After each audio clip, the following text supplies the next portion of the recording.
Good morning mga tol. One good day coming up. Another day, another cook, of course, another menu. And our menu for today is I called RW Sinigang na bangus. Napakaano ito, kumbaga isa sa favorite na Pilipino food to ha. Pero before we start, always let's pray. Kaya ng anak, ng Ama, at ng Espiritu Santo. Amen.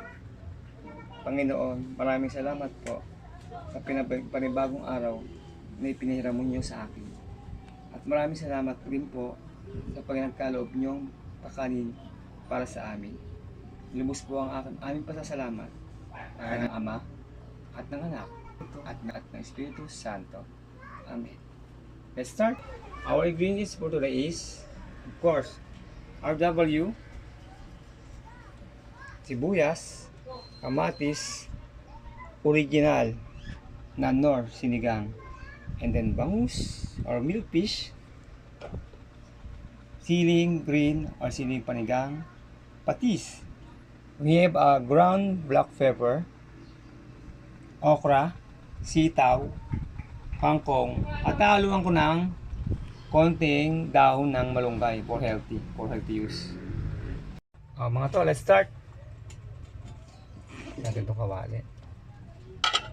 And then first, siyempre, lagay na natin itong our WR. Ay, RW. Lagi na sa kapag sila ko. Rice wash. Yan, napakasarap yan.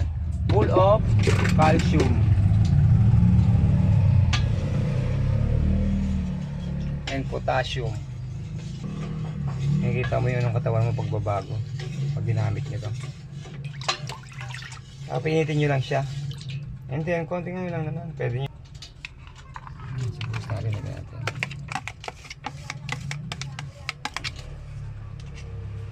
Matis. Yun.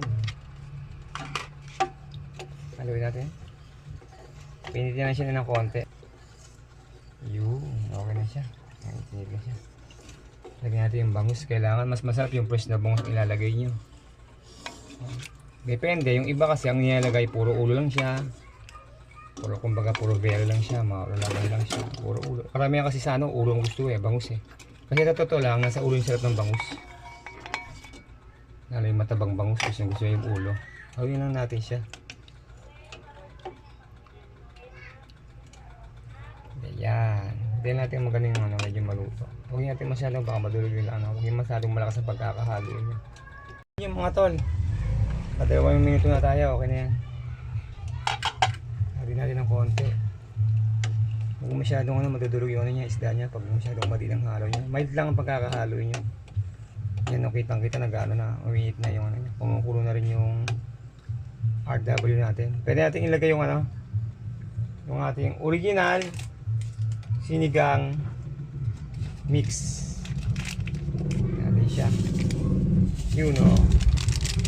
Isa sa paano dyan, pupuyan lang. Papabuhay sa lasa yan. Isa sa best ingredients, kumbaga. Then, konting halo. Konting halo na si babaw lang, mahalo naman kailalim yan. Babaw naman importante. And then, mag-mix naman siyang kailalim kasi sa bowl niya. Pag kumulo yan, nahalo na lang kailalim. Ganyan lang, may lang. Luwad mo finger. Ayun lang, bumabakla konti. Salamat po sa Diyos at nagagawa ito kong mga ganitong bagay. Kahit nung nasa stage 4 na tayo ng cancer. Kung wala itong cancer na to, nothing impossible pagdating sa Diyos. Think positive. Kakampi ko ang Diyos. Kahit ano pa yan. Kahit sabihin pa nilang stage 5 pa yan. Kahit sabihin lang may taling yan. Basta andyan ang Diyos. Tandaan nyo, gagaling tayo. In the name of Lord. Tumawag ka lang. Hindi ka mapapaya. Magdasal ka. Walang bayad pero may sukle. Tandaan nyo yan mga tol. And then after that, pwede natin ilagay yung itong sitaw. Para maluto na sitaw yan. Babaw na natin. Mild lang.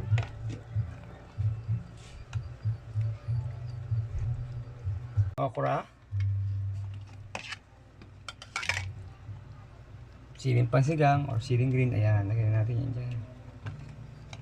Yan, Yan, ganyan natin. And then, let's close. Pamula natin siya. Siguro mga 8 to 10 minutes. 8 to 10 minutes tayo para medyo maluto yung gulay natin. Yung hindi lutong-luto, yung katamtaman lang siya. Okay. Let's open ang mga tol. Whoop! Kulong-kulong na siya. Bukas natin yung apoy. Yan, lagyan natin ng medium lang. And then, kaya natin ilagay yung patis.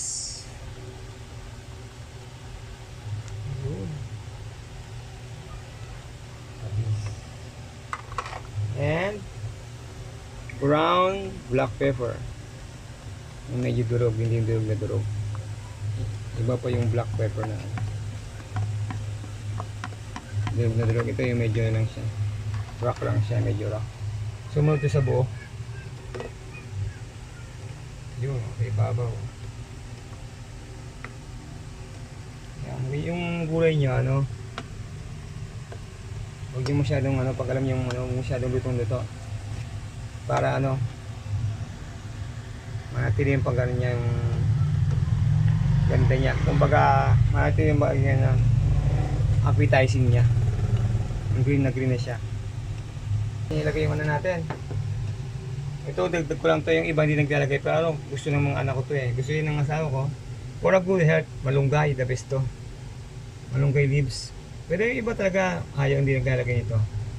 Ito, dinagdag ko to. Pampasarap din, saka vitamins to. Matindi to, matindi sa yan. Matindi sa, matindi na nakukuha ng benepisyo dito sa sa malunggay. Yan, yun lang, dapat nyo. Huwag yung masyadong malalaga yan. And then itong kangkong. Yun, kangkong natin.